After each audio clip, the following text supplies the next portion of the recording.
Perle, ta voix suave en créole sur le beat Kizomba de Sozinha Comigo était magique. J'avais jamais entendu ce mélange spécifique avant. Oh, merci.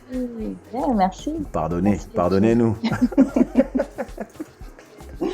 Et c'est vrai, par exemple, que moi, je sais que le prochain son où je vais t'inviter à chanter toute seule, sans moi, je vais te demander de chanter en créole. Parce que la kizomba en créole, finalement, c'est juste du zouk moderne, en fait. C'est ça, au final, ouais. Pour moi, c'est étonnant de voir que tous les gens qui chantent du zouk, au moment où ils ont vu la kizomba exploser, ils ont pas juste commencé à faire des kizomba en français et en créole, tout simplement.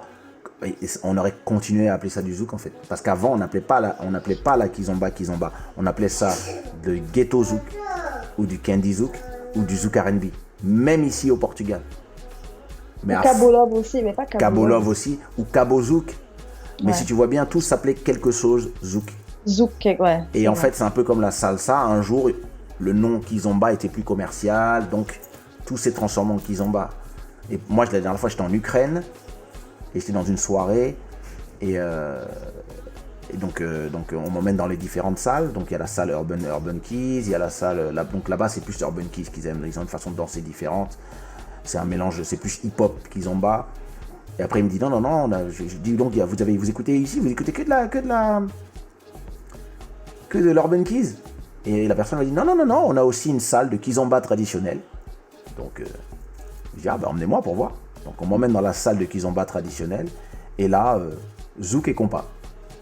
C'est un peu ça Kizomba traditionnel. Je suis resté genre, je me suis juste dit waouh. Waouh.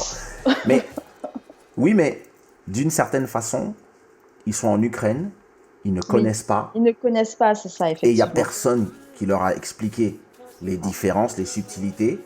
Et comme les gens, les maîtres du bateau ont juste lâché le guidon, parce qu'ils sont en train d'essayer de survivre sur leur territoire national, eh ben, chaque personne va trouver son truc.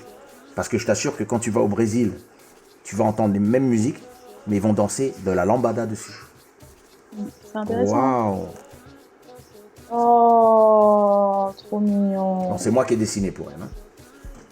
J'ai eu un doute, hein. Je me suis dit, Je veux dire, elle a dessiné comme ça à 2 ans et demi. Oh, là, c'est tout de suite, il faut aller voir les...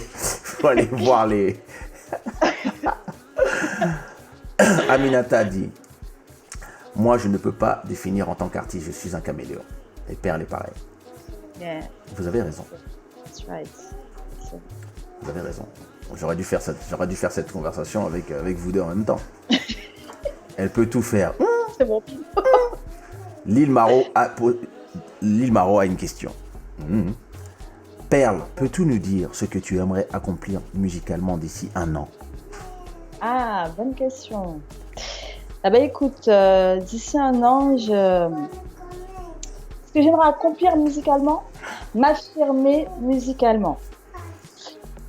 M'affirmer, là c'est le premier titre qu'on a sorti, mais là je pense que ouais, d'ici 1 an, donc on va dire 2021, après tout ça, là, toute cette période-là floue, donc ça fait comme une espèce de renaissance. Ouais, j'ai envie de m'affirmer d'ici 1 an et pourquoi pas sortir un EP ou voilà, sortir un EP, plus de compos. Voilà.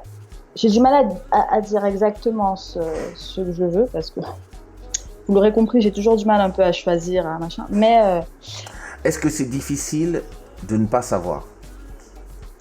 C'est difficile de ne pas savoir et en même temps, je trouve que c'est normal. Enfin, on n'est pas obligé forcément de savoir où on sera. C'est vrai.